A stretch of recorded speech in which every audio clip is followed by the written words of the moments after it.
In this new video guys, today we talk about African passport. Donc aujourd'hui la thématique de la vidéo c'est les passeports africains et je vais répondre à 3 questions dans cette vidéo. La première qui est la suivante. Qu'est-ce que c'est un passeport? À quoi sert-il? La deuxième question. Comment déterminer la puissance d'un passeport? Et la troisième question.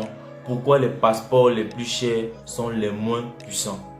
Donc voilà les 3 questions que je vais répondre sur cette thématique aujourd'hui. Si tu veux tout savoir au cours de la vidéo, regarde cette vidéo jusqu'à la fin. On se retrouve tout à l'heure.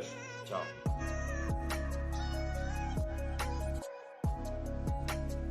Pour ceux qui ne me connaissent pas, moi c'est Franck, pour les étudiants camerounais en Chine du Nord. Ici ma chaîne YouTube, du débat pour le sujet des études pour la Chine du Nord, du voyage, de l'entrepreneuriat, du développement jeune, donc tous les documents nécessaires pour voyager, pour aller à l'étranger. Et aujourd'hui, la thématique de la vidéo c'est les passeports africains. Et je vais répondre aux 3 questions. On va donner les éléments de réponse pour les 3 questions. Quoi le passeport? Répondons à la première question.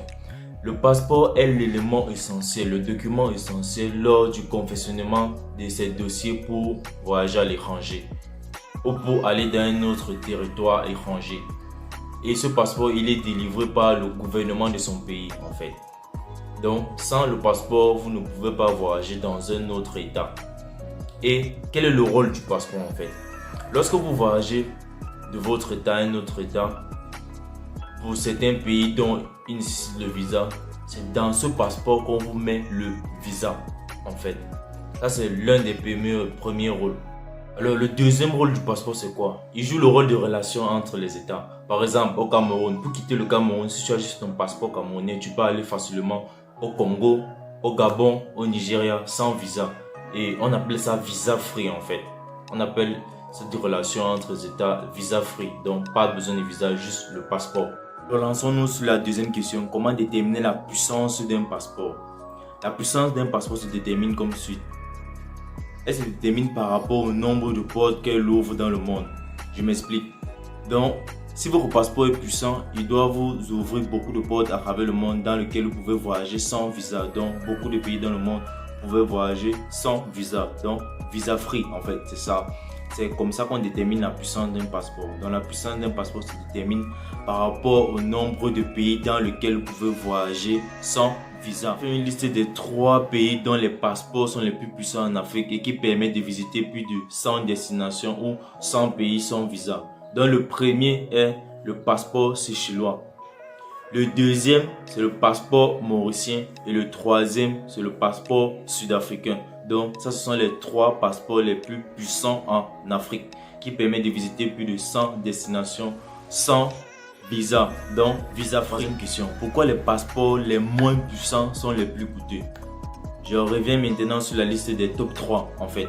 Par rapport au passeport séchellois, il est le plus puissant, mais son prix il est moins coûteux en fait. Le passeport séchellois il est à 47 $.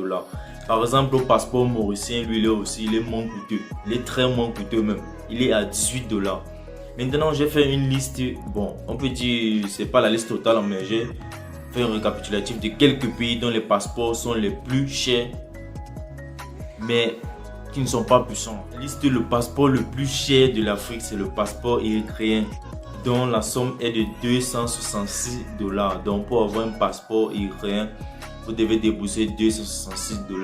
Et le passeport érythréen est l'un des passeports les moins puissants en Afrique.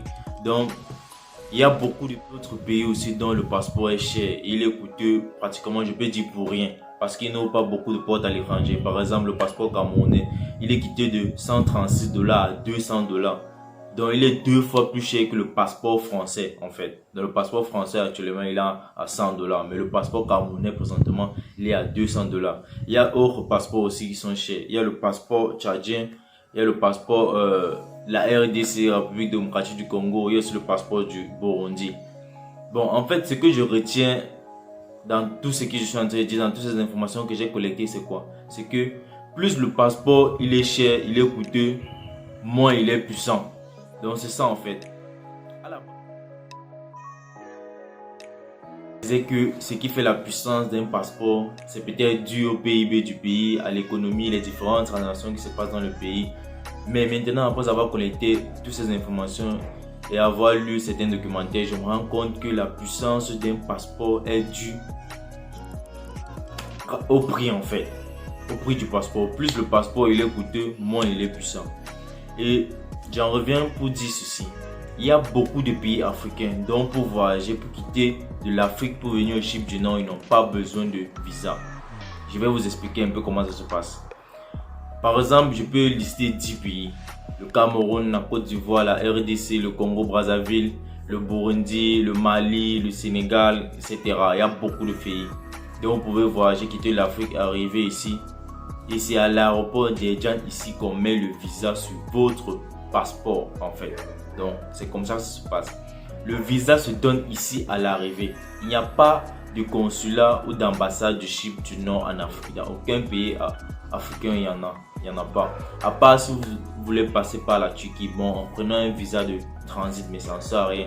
C'est de gaspiller de l'argent pour rien. Le visa de transit ne sert à rien. Donc j'ai fait cette vidéo pour répondre à cette question en fait.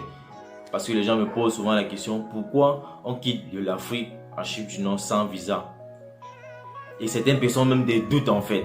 Mais maintenant cette vidéo est faite pour répondre à cette question. Le passeport commun qui est en train de se créer, il est pris en charge par l'Union africaine.